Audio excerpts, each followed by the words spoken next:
அனைவருக்கும் வணக்கம்.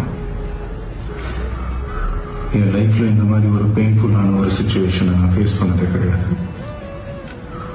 மனசு முழுக்க வலி மட்டும்தான்.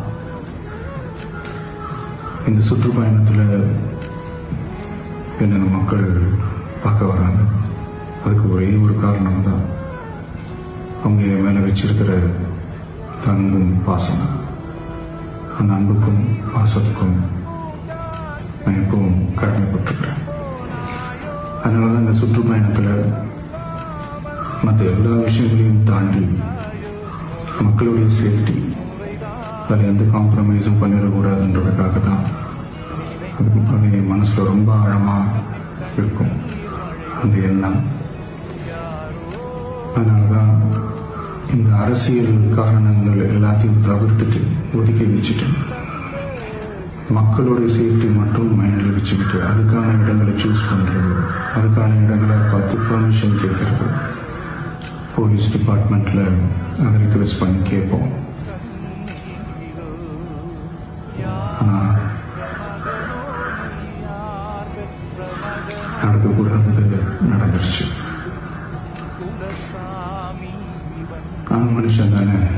அந்த நேரத்தில் அத்தனை பேர் பாதிக்கப்பட்டு இருக்கும்போது எப்படி அந்த ஊரை விட்டுட்டு என்னால் கிளம்பி வர முடியும்? நான் திரும்ப அங்கே போகணும்னு இருந்துச்சுன்னா அது ஒரு காரணம் காட்டி அங்கே வேறு சில பதட்டமான சுச்சுவேஷன்ஸ், வேறு சில அசம்பாவிதங்கள் அந்த மாதிரி எதுவும் நடந்துடக்கூடாதுன்றதுக்காக தான் நான் அவாய்ட் பண்ணேன். இந்த நேரத்தில் சொந்தங்களை இழந்து தவிக்கிற இத்தனை குடும்பங்களுக்கும் என்னுடைய ஆழ்ந்த இரங்கலை தெரிவிச்சுக்கிறேன். எனக்கு தெரியும், என்ன சொன்னாலும் இது ஈடாகாதுன்னு எனக்கு தெரியும். ஹாஸ்பிட்டலில் ட்ரீட் பண்ணிட்டு இருக்க எல்லாருமே சீக்கிரமாக க்யூர் ஆகி வரணுன்றதை இந்த நேரத்தில் நான் வேண்டிக்கிறேன். கூடிய சீக்கிரமே உங்கள் எல்லாரையும் நான் சந்திக்கிறேன். இந்த நேரத்தில் எங்களுடைய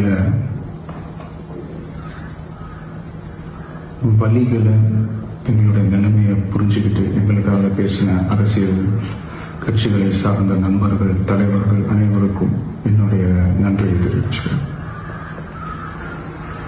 கிட்டத்தட்ட ஒரு 5 மாவட்டத்துக்கு பிரச்சாரத்துக்கு போனோம்.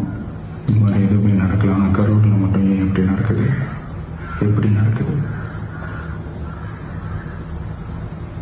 மக்களுக்கு எல்லா உண்மையும் தெரியும். மக்கள் எல்லாத்தையும் பார்த்துக்கிட்டு இருக்கிறாங்க.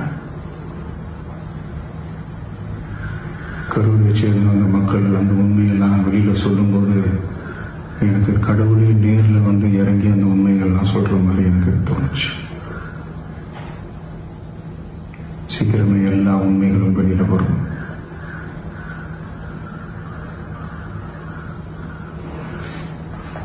எங்களுக்கு தரப்பட்ட இடத்துல நாங்கள் போய் அந்த ஸ்பாட்ல நின்று நாங்கள் பேசிட்டு வந்தோம். அதை தாண்டி எந்த தவறும் எங்கள் சைடில் நாங்கள் எதுவுமே செய்யலை. பட் இருந்தாலும் எங்கள் கட்சியை சேர்ந்த நிர்வாகிகள், தோழர்கள் மேலே எஃப்ஐஆர், அது மட்டும் இல்லை சோசியல் மீடியாவை சேர்ந்த நண்பர்கள், தோழர்கள் அவங்க மேலே எஃப்ஐஆர்லாம் போட்டு இப்போ பிடிச்சிட்டு இருக்கிறாங்க.